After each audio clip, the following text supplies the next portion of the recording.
Quando a gente pensa em uma universidade, está pensando em conexões entre a história e a filosofia da instituição,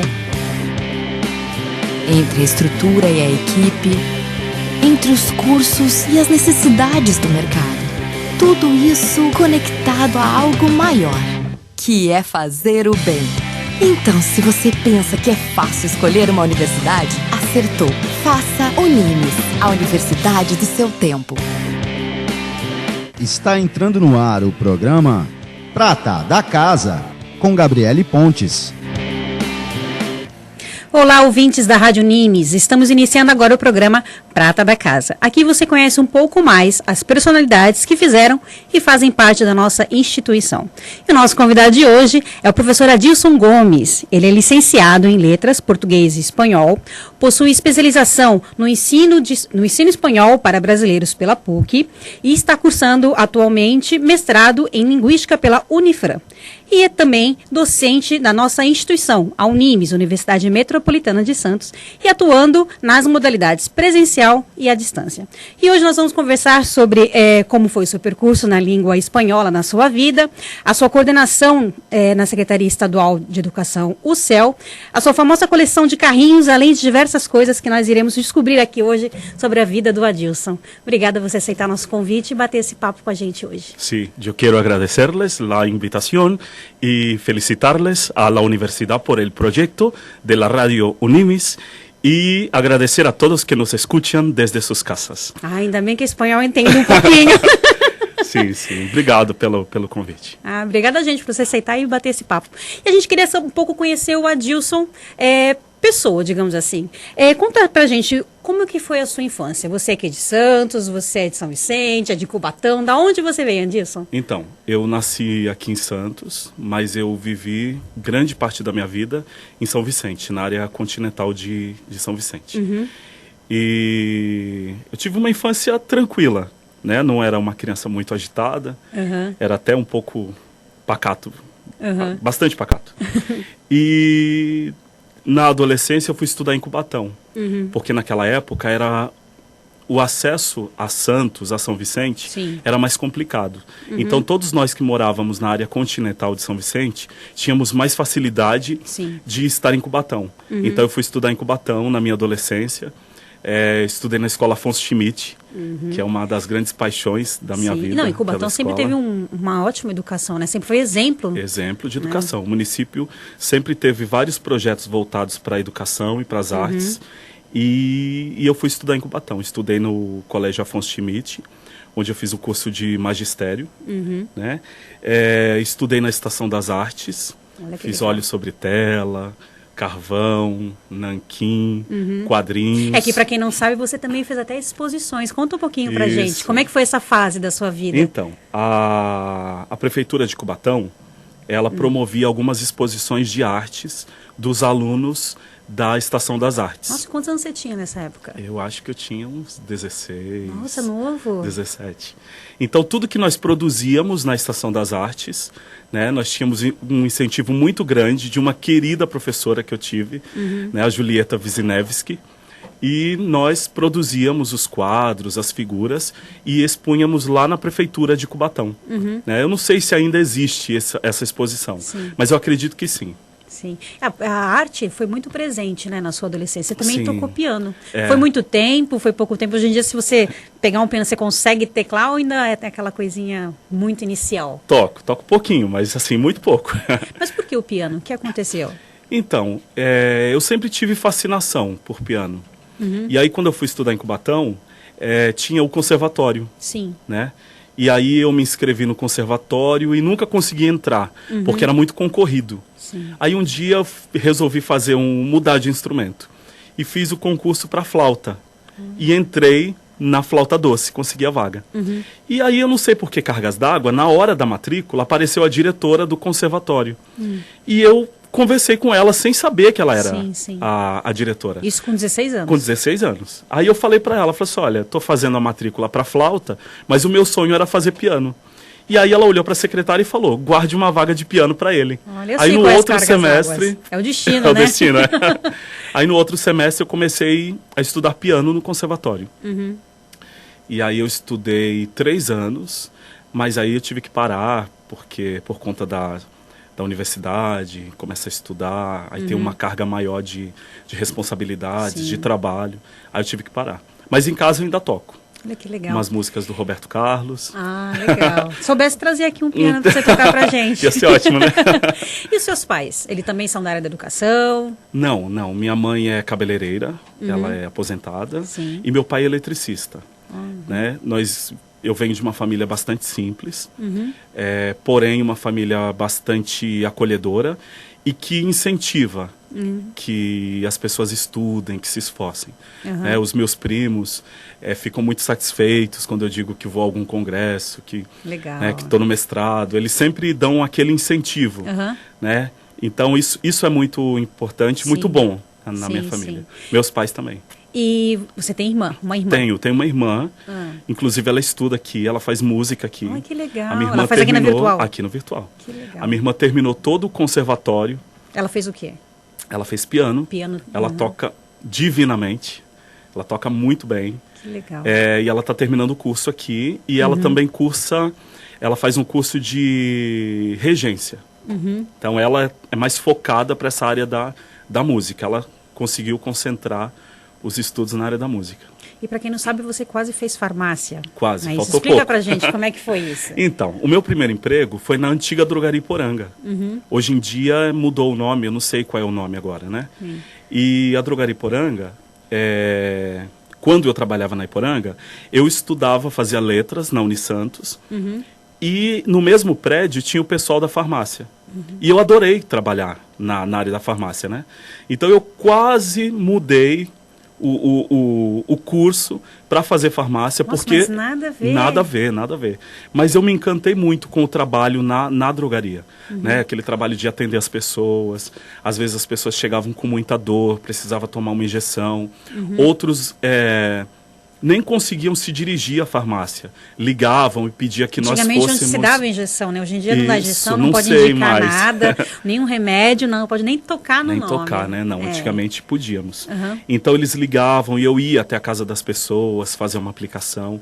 Então isso foi desenvolvendo... Seu lado humano. Acredito que sim, sabe? De alguma forma poder ajudar. Porque a farmácia, apesar de ser um comércio, é um lugar que você trata muito com o sofrimento das pessoas, né? A maioria das pessoas que entram ali, ou entram para comprar um medicamento para curar alguma dor, ou para levar para alguém. Sim. Então elas sempre estão em alguma situação de tristeza, né? E isso daí me tocou bastante. Então eu quase... E uma coisa que eu fiquei em dúvida, então, por que a letras, então? Então, porque eu fiz até então você magistério, tava... né? Ah, sim. Eu fiz magistério. O meu desejo inicial era trabalhar com crianças. Mas existe muita dificuldade de inserir o homem na educação infantil e no ensino fundamental 1. É muito difícil. As escolas particulares não contratam. Mas isso é muito claro no mercado até hoje Sim, em dia? é muito claro. Você não encontra, em escolas particulares, por exemplo, um homem dando aula no ensino fundamental 1. Interessante isso. Não tinha reparado não tem. E no realidade. ensino público também é muito difícil. Os casos que eu vejo, claro que eu não posso generalizar, né? Mas os casos que eu vi de perto, sempre que existe um homem no ensino fundamental 1, eles tratam de transferi-lo para outro setor. Ou colocam ele numa coordenação, ou colocam ele para uma assistência de direção. Ele nunca fica efetivamente dando aula para as crianças. Na sua opinião? Eu acredito que, de certa forma, é algum tipo de preconceito. Existe algum tipo de preconceito que ainda está enraizado na cabeça das pessoas, mas é muito difícil ter homem na educação infantil e no ensino fundamental 1. Então, ao invés de eu fazer pedagogia, eu procurei fazer uma outra faculdade que facilitasse a minha entrada na educação e que eu pudesse trabalhar. E aí foi quando eu fui fazer letras, porque eu já estudava espanhol. Como é que o espanhol surgiu na sua vida? Então, eu tinha um amigo que sabe que ele era poliglota. E ele sempre falava para mim, Adilson, vamos estudar uma língua, Adilson, vamos estudar uma língua. E aí ele começou a me dar aulas de espanhol, mesmo eu sem querer. E aí eu comecei a gostar, e aí eu dei continuidade. Mas aí você começou primeiro com aula particular. Isso. Não entrou nenhum curso, não Não. entrou nenhum... Eu fiz 3 anos de aulas particulares com esse meu amigo. Depois eu fui para a universidade, aí fiz letras português e espanhol. Depois disso eu fui estudar no Instituto Cervantes. É isso que eu queria falar. Isso. O que foi esse instituto? Acho que foi para a Baixada Santista, deu uma grande, né, chamada para a língua espanhola. Então, o Instituto Cervantes é um órgão da Embaixada da Espanha que tem a intenção de fomentar a língua espanhola no mundo. E aí, quando eu estava saindo da faculdade, eu pensei que eu precisava melhorar muitas coisas, né? No aspecto gramatical, no aspecto teórico, na pronúncia, né? Ampliar vocabulário. Então eu fui até o Instituto Cervantes fazer um curso de aperfeiçoamento, que para mim foi um divisor de águas na minha vida. Os cursos do Instituto são muito bons. E quando eu voltei, aí eu fui estudar em Santos, no Centro Espanhol. Aí eu fiquei mais uns 2 anos no Centro Espanhol. Nossa, quanto tempo você estudou? Desde os 13 anos. Espanhol desde os 13 anos. E tem gente que fala que é fácil, né? E tem gente que fala que é fácil. Não é fácil. Para você... Nós não temos pleno domínio da nossa língua portuguesa, que é a nossa língua materna. Imagine uma língua estrangeira, né? Sim, sim. E nós sabemos que a língua é algo vivo. Sim. Né? Então, todos os dias algo acontece, palavras entram no nosso cotidiano, palavras saem, expressões entram. Então, é muito difícil. E o Centro Espanhol, você ficou quanto tempo lá? Eu acho que eu fiquei uns 2 anos, uns 2 anos e meio no Centro Espanhol. E aí depois você parou por aí? Não. Aí depois eu ainda fiz vários cursos, né? Fiz um curso aqui no Brasil, mais um curso da Universidade de Granada e fiz um curso da Universidade Nacional à Distância de Madrid. Né? A Embaixada da Espanha mandou os profissionais de ambas universidades para ministrar cursos aqui, que aconteceram na Unesp de Assis e na Universidade Mackenzie, em São Paulo. E a sua especialização foi na PUC também em língua espanhola. Como é que foi essa especialização? Especialização no ensino de espanhol para brasileiros. Ah, sim, porque o brasileiro acha que fala espanhol, né? Ele fala portunhol, que já virou meu costume. Isso. Eu que aceito para as pessoas. É muito fácil, né? Por ser uma língua que você compreende com mais facilidade, e talvez pela proximidade, as pessoas muitas vezes têm possibilidades de ir viajar para os países que ficam aqui no nosso entorno. E nós convivemos sempre com turistas, principalmente aqui em Santos. Então as pessoas acreditam que saibam falar espanhol. Então, é que ela acaba compreendendo algumas coisas, né? Mas saber, você precisa estudar muito. E aí eu fui correr atrás e estudar bastante. E ainda continuo estudando. Você tem diplomas internacionais, que são esses que você acabou de falar agora, não? Não. Esses são 2 internacionais, mas a Universidade de Salamanca também tem um diploma internacional chamado DELE. Esse diploma, ele certifica o seu nível de conhecimento e de uso da língua espanhola. Nossa. Então eu também fui e tirei todos esses diplomas em todos os níveis. Você deve falar espanhol melhor do que muita gente que nasceu lá na Espanha. Acho que não. Ainda não. Mas diz pra gente, quando é que a língua espanhola começou a crescer no Brasil? Porque era até inglês, você só estudava inglês e depois teve essa divisão, você poderia escolher entre espanhol e inglês. Explica um pouquinho pra gente a história, pro pessoal que de repente começou a se interessar, começou a perceber essa mudança, né? Então, eu acho que o ponto principal foi a criação do Mercosul, né?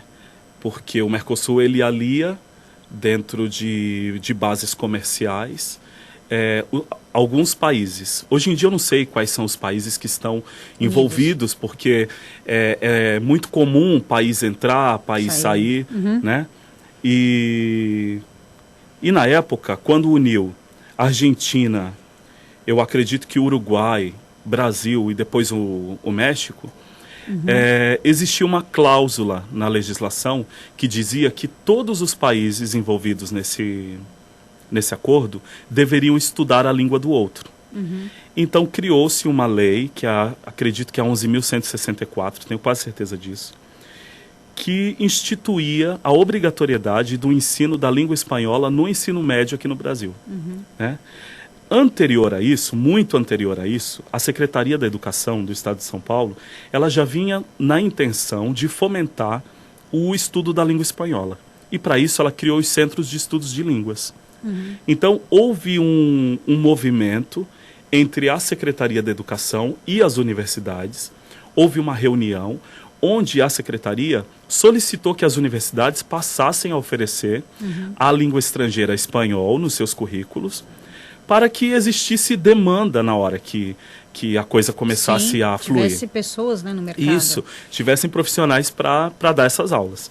Então as universidades começaram a oferecer o curso de espanhol, que foi o caso também da nossa universidade, que nós oferecemos o curso de espanhol, tanto no curso de letras presencial, quanto no EAD.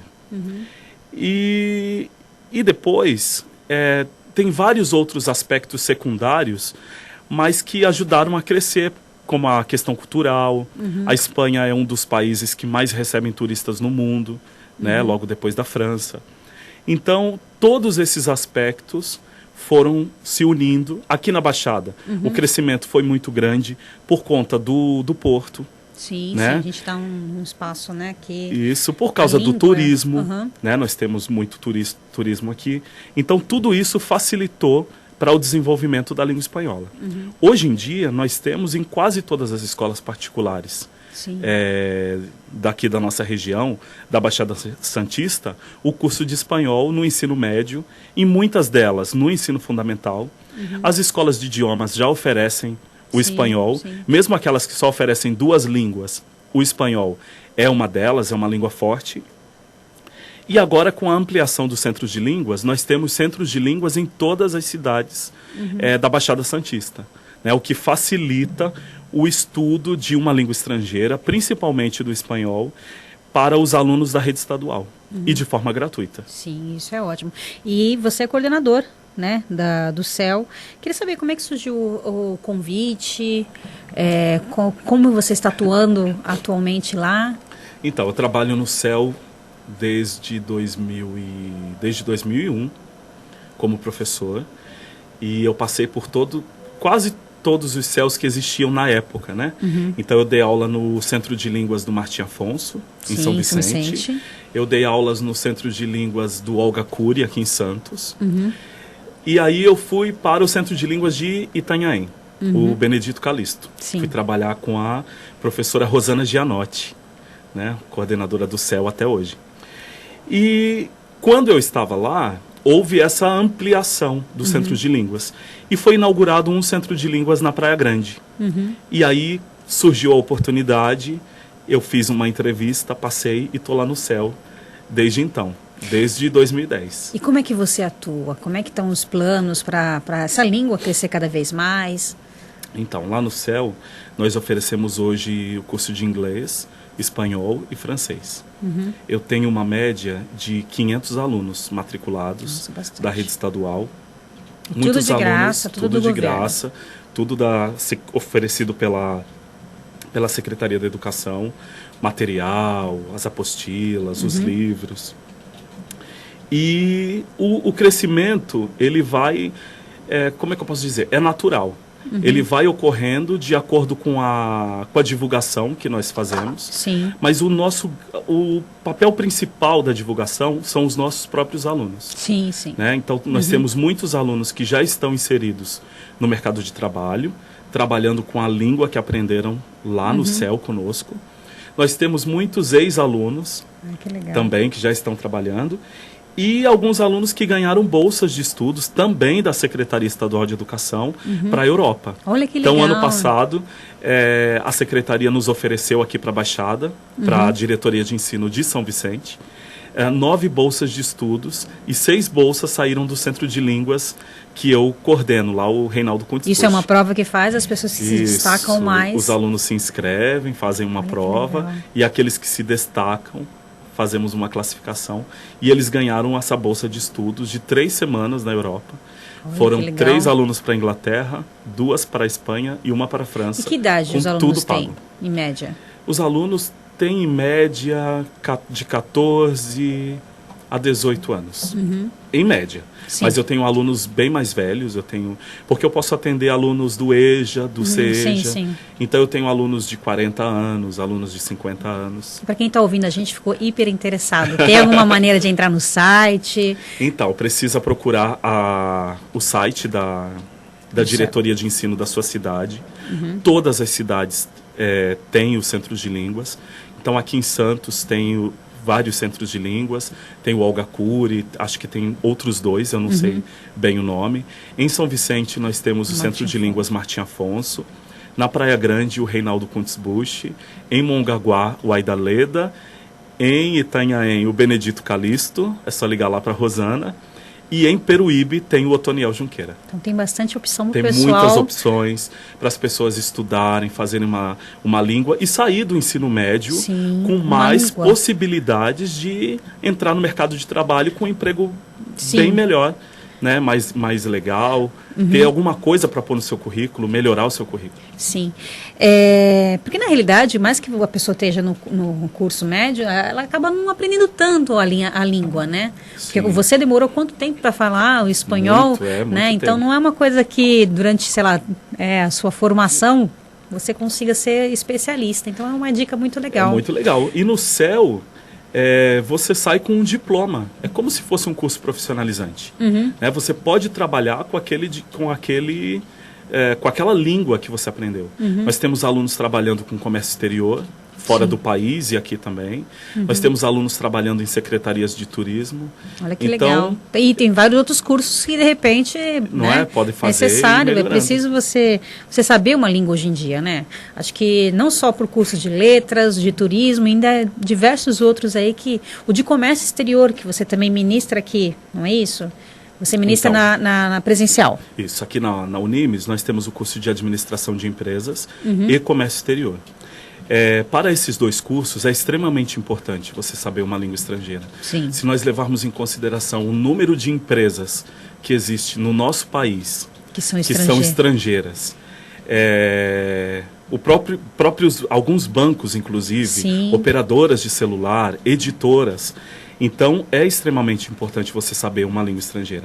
E para nós que trabalhamos aqui na Baixada, é a questão de atender o cliente. Sim. Né?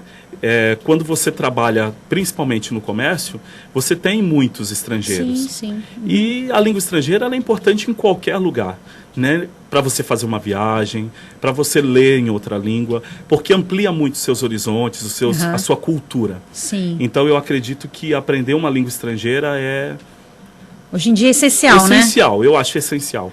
Além de ser necessário, é algo magnífico. Né? Você começar a compreender a cultura do outro através da língua. Sim. Isso é muito importante. Sim. E eu acredito ainda, vou um pouco mais além, eu acredito que a aprendizagem de uma língua estrangeira, ela diminui um pouco o nosso olhar preconceituoso, né? Porque você passa a conhecer a cultura do outro, você passa a entender como o outro pensa e você passa a sai uma venda dos seus olhos. Sim. Então eu acho que isso é muito importante. E hoje em dia também com a internet, você pode ler artigos em outros países. Conversar com pessoas de outros países, não é? É uma coisa que eu acho que a internet trouxe muito, né? Porque antigamente não tinha essa parte de conversação. Era na base do professor ali, e tem essa possibilidade. E tem muitos alunos que acabam usando esse acesso à internet para conversar com outras pessoas. Tem muito aluno que está até namorando com pessoas de outros países. Fica a dica, gente. Quem tiver aí solitário, faz uma aula de espanhol. O Bia até ganha um marido aí, uma mulher. Bom, e aqui na Unimes, como é que você veio parar na casa? Quem te convidou? Como é que foi? Então, aqui na Unimes, eu não conhecia ninguém.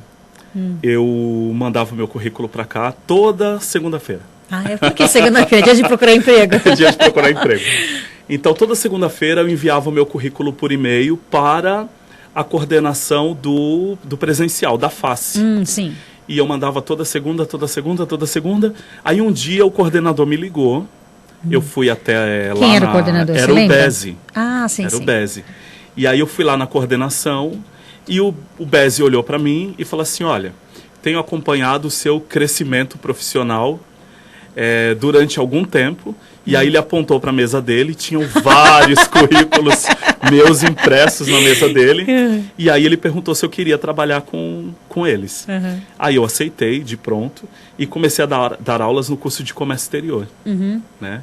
E foi muito legal. Foi a primeira vez que você deu aula para a faculdade? Isso, no ensino superior. E como é que foi o primeiro dia que você chegou a falar, e agora?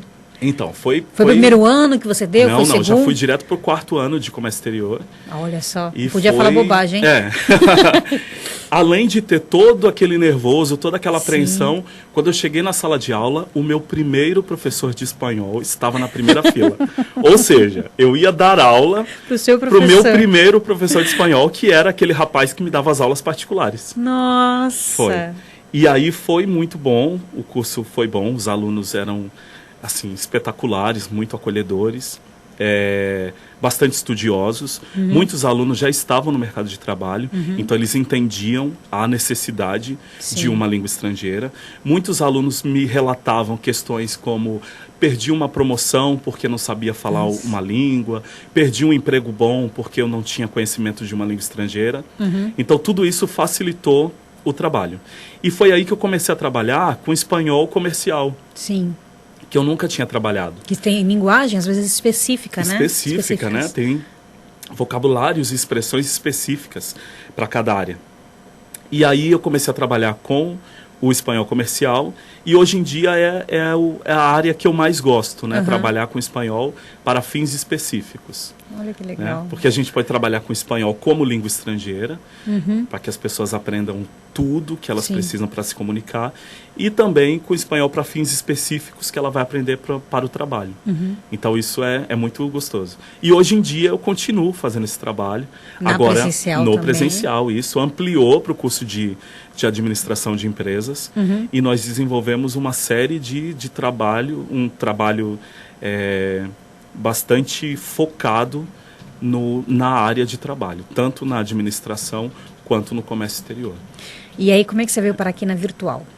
No virtual, eu soube que ia abrir o virtual, aí eu fui atrás da dona Claudete e falei para dona Claudete, eu quero trabalhar lá no virtual. Mas você já sabia como é que funcionava o virtual? Não, já tinha experiência em algum ideia, lugar? não tinha ideia. Aí a dona Claudete falou para mim que você queria? Para eu procurar o professor Maurício. Sim, professor Maurício. Isso, aí eu vim atrás do Maurício, falei com ele. E aí, quando inaugurou, né, o virtual, eu fui convidado para vir dar as aulas de espanhol. Escrever o material em formato de texto e vim dar as aulas de espanhol. E o que você achou da virtual a primeira vez? Então, eu achei era um projeto novo. Era um projeto muita gente novo. não conhecia como é que funcionava. Muita gente falava que ia ser bom porque você ia estar longe dos alunos. Né? E é mentira, ele está cada vez mais... Era um discurso que rolou muito, né? As pessoas falavam muito disso. Ai, que bom, eu vou estar longe do aluno.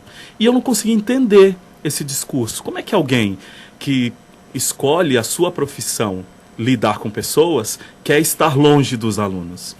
Né? É um pouco, não sei, é impensável, não é? E aí eu vim trabalhar aqui, e comecei a trabalhar e procurei, de alguma forma, estabelecer um contato com esses alunos, uma proximidade com esses alunos.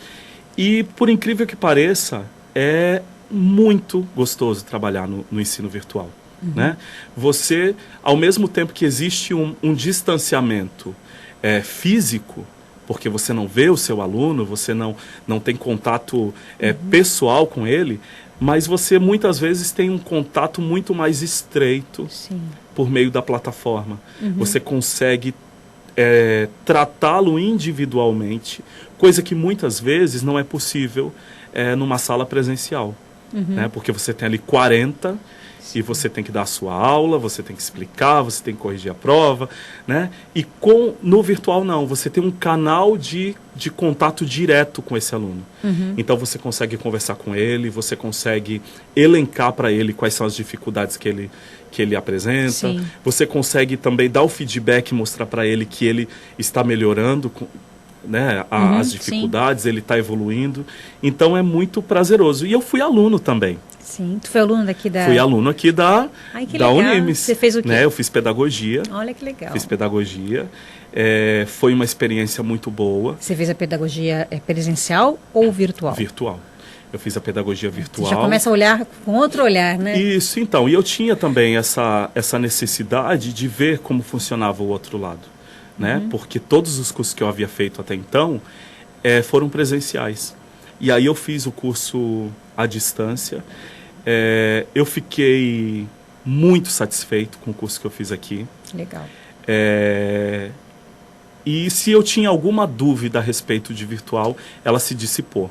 Né? Tanto que eu fiz um concurso depois para diretor de escola da prefeitura de Cubatão, né? E eu fiquei muito bem colocado. Porque eu acho que você aprende a estudar sozinho, né? Isso, eu acho que essa é a grande sacada, né? Quando você vê pessoas que estudam para concurso, elas têm uma grande dificuldade de estudar sozinhas. Sim, porque sempre elas não estudou com alguém, Isso, sempre tem alguém ali explicando, elas não têm aquela presença para dar uma força, digamos assim. Quando você estuda no virtual, você vai desenvolvendo uma capacidade maior de leitura, de atenção, de interpretação. Disciplina, né? De sentar e estudar. Disciplina eu acho que é o ponto principal, né? E que você leva para o resto da sua vida, não é? Eu costumo dizer que escola e universidade é o lugar que prepara você para a vida. Sim. A partir do momento que você percebe isso, e você percebe que cada característica que o professor te cobra, que a universidade te cobra, que isso vai ser mais um degrau para o seu sucesso, você tem tudo. Sim, sim. Eu acredito assim. E eu fiz o curso aqui e eu adorei o curso de pedagogia que eu fiz aqui, e que também me trouxe como reflexo de todo esse esforço, uma boa colocação nesse concurso, que eu tanto queria. E você também trabalha como tutor? Isso. Na USP? Não, na Unifesp. Unifesp? Isso. Ah, sim. Eu trabalho como tutor de um curso de pós-graduação à distância, do curso de Gênero, Raça e Sexualidade na escola. Vem surgindo novas disciplinas, assim como o espanhol, também essa disciplina que também faz parte também, né, da novas gerações, né? Isso, e essa disciplina eu aceitei porque ela tem muito a ver com uma das disciplinas que eu tive no mestrado, né? Eu tive uma disciplina que tratava dessas questões de gênero, raça e sexualidade, que se chama teoria queer, que é digamos assim, um braço da análise do discurso. Então, nessa disciplina, nós analisávamos discursos que causam algum tipo de sofrimento nas pessoas. Então, como um discurso preconceituoso sobre o negro pode trazer malefícios para alguém? Né? Que tipo de sofrimento esse discurso traz? Então, para o negro, para a mulher, para o homossexual, para o pobre, para o nordestino, para o gordo.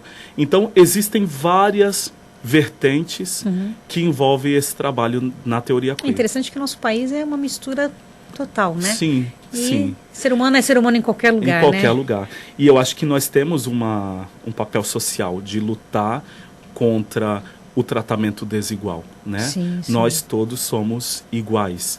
E a beleza do nosso país, ela está na diversidade. Sim, não é? Sim. Olha que bonito.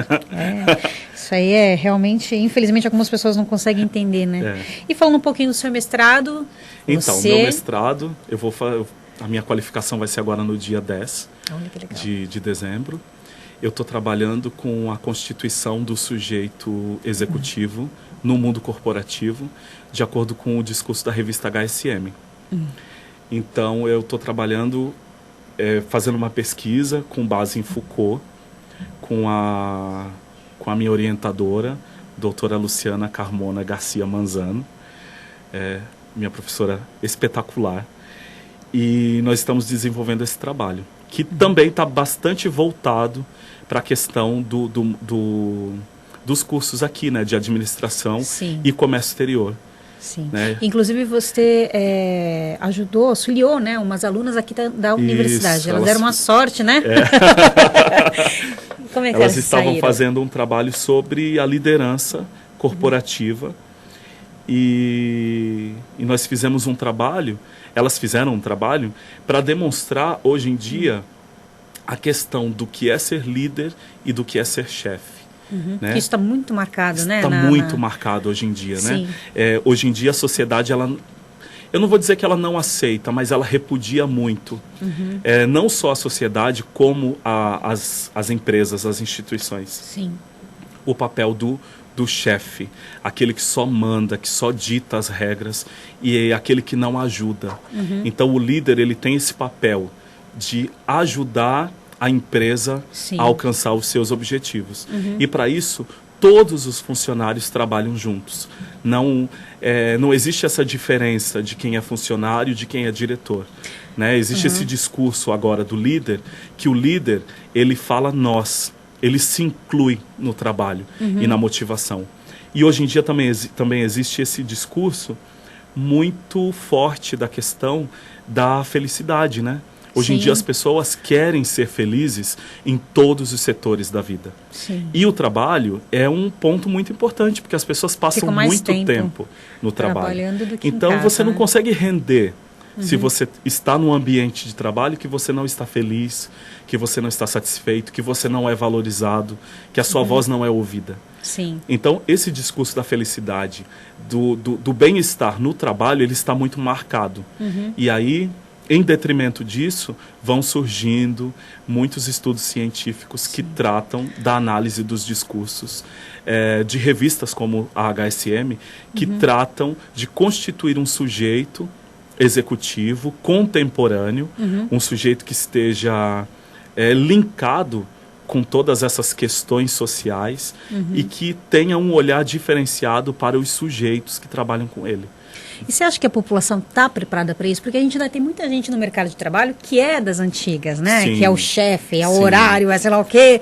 E acabou se conflitando com essa nova geração que, né, não é bem assim as coisas. Não é bem assim. E como é que funciona, Então, na sua opinião? Então, aí é onde entra a minha pesquisa, né? Hoje em dia existem muitas publicações, uma delas é essa que eu estou usando para fazer o trabalho, que trata de constituir as pessoas para pensarem de outra maneira. E vai sempre existir esse conflito. Eu acho que o executivo, o líder, ele tem esse papel de constituir as pessoas, né? Eu vou partir do pressuposto da linguística, de que os sujeitos, eles são constituídos pela linguagem, tudo é linguagem, e as coisas, elas vão mudando paulatinamente, né? Aos poucos. Elas vão mudando através da linguagem. Então eu observo no discurso dessa revista como esse sujeito, ele se constrói para ser esse líder contemporâneo e que trata as pessoas, né? Que tem um discurso e uma prática social voltada para constituir as pessoas e mudar essa visão. Que hoje em dia as pessoas têm sempre que estar se reinventando, sempre fazendo novos cursos, né? Queria que você falasse um pouquinho para as pessoas qual é a sua dica, porque até então a pessoa tem que fazer curso de línguas, ela tem que se modificar. Queria que você desse sua dica aí para o pessoal que está ouvindo a gente. Eu gosto muito de estudar. Eu não consigo... É sempre bom, né? Acrescentar, né? E eu não consigo me ver longe desse ambiente escolar, né? Desse ambiente de troca. Porque, além do estudo em si, você conhecer novas pessoas, você interagir com pessoas diferentes, com pessoas de diferentes culturas. Porque, muitas vezes, a pessoa pode ser o seu vizinho, mas ela vem de uma cultura diferente. Sim, ela sim. tem tradições e costumes diferentes dentro da casa dela. Então, tudo isso é enriquecedor. E eu acredito que, hoje em dia, eu acho que a palavra de ordem é não parar de estudar. Eu acho que não pode existir esse momento de parar de estudar, de parar de se capacitar, de parar de ler, de deixar de ler. Eu não consigo conceber uma pessoa que não gosta de uma boa leitura, de um bom filme, né? E tudo isso traz muito conhecimento para a gente. Então eu acredito que é preciso estudar bastante, é preciso se capacitar, até porque quando nós olhamos ao nosso redor, estão todos estudando muito. Sim, e o sim, mercado, é verdade. cada vez mais, ele está é muito exigente. Eu, há pouco tempo, conversei com meu esposo, que fala, na minha época, quando falava, tem faculdade, hoje em dia, a maioria das pessoas, o mínimo é uma especialização, um mínimo, para começar dali em diante. Então, a importância sempre está estudando. Sempre está estudando, sempre está correndo atrás, e tem uma geração que está chegando aí com tudo, né, os alunos, eles estão bastante focados, eles estão procurando estudar muito. Uma coisa também que eu queria até comentar, os alunos vamos dizer assim, uns 10 anos para cá, são totalmente diferentes. Sim. Porque o professor ele lida com um aluno que está com um celularzinho na mão e ou às vezes acaba atrapalhando a aula, ou até mesmo te conflitando com, de repente, um artigo de algum João que ninguém nem conhece. Sim. Como é que hoje em dia você lidar com isso? Então, hoje em dia é muita informação, né? E você nunca tem condições de saber tudo, de conhecer tudo. Então, eu acho que o importante da tecnologia é o diálogo. Então, o aluno trouxe um texto que você não conhece, de um autor que você nunca ouviu falar. Então, ótimo, vamos discutir sobre isso. Vamos sentar juntos e vamos olhar cientificamente se ele está dizendo a verdade, se isso tem... Procurar as fontes, ver se tem... se tem alguma base, se tem fundamento, e é nesse processo de interação que surge o conhecimento. Sim. Né? Porque hoje em dia também não existe mais o lugar daquele professor que fica de costas enchendo a lousa e o aluno copiando. Né? Eles não aceitam mais isso. Então a informação ela precisa ser muito mais ágil. E quando nós temos esse aluno que questiona, que traz mesmo a matéria, olha, professor, eu vi isso, o que o senhor acha disso? Ou isso daqui não condiz com o que o senhor explicou na aula passada. Ele está muito mais próximo do Ele está muito mais próximo também do conhecimento. Né? Eu acho que, assim, ele estando mais próximo da informação, faz com que ele se aproxime mais do professor. E esse momento de questionamento, ele é muito importante. Porque aí ele constrói o conhecimento dele. Sim. E nada mais... benéfico numa aula do que esse momento de interação. Olha que legal. Eu acho que esse momento de interação é o que é o mais importante. Esse momento de troca, né? Sim, e sobre interação, para os alunos que estão ouvindo a gente, queria que você falasse um pouquinho sobre a sua coleção, para a gente finalizar, porque a gente não pode deixar, né, de comentar sobre essa sua coleção. Conta pra gente, como é que surgiu a ideia, quantas você tem? Então, eu não lembro como eu comecei. Eu lembro que eu acho que eu ganhei um carrinho de um aluno que eu dava aula particular. Eu dava aula particular de espanhol para ele. Ele trabalha na área de ciência da computação e precisava aprender espanhol para uma promoção. E eu dava aulas de espanhol para ele e no final ele me deu um carrinho da Hot Wheels de presente. E eu gostei tanto e eu comecei a adquirir carrinhos, Quando eu, sem perceber, eu já estava indo a feiras. Olha que legal. E aí eu fui comprando. Hoje em dia eu tenho quase 3.000 carrinhos. Nossa. Eu já não tenho mais onde pôr carrinhos. Então na sua casa deve ter uma parede cheia de carrinhos. Eu preciso ainda mandar fazer as estantes, né? Eu ainda não mandei fazer as estantes, mas eu tenho... caixas e caixas e caixas de carrinhos da Hot Wheels. Então fica a dica aí para quem quiser te presentear. Final do ano, Final Papai do ano Noel. tá chegando, não é? Bom, para finalizar, o nosso tempo já está acabando. Eu queria que você desse um recado para as pessoas que estão ouvindo a gente, que querem fazer o NIMES. O que elas podem esperar da nossa instituição? Então, da nossa instituição, eu acho que a palavra-chave é seriedade, né? Eu acho, como eu falei, a questão de você estudar é importante, é gostoso, mas antes de mais nada, é seriedade.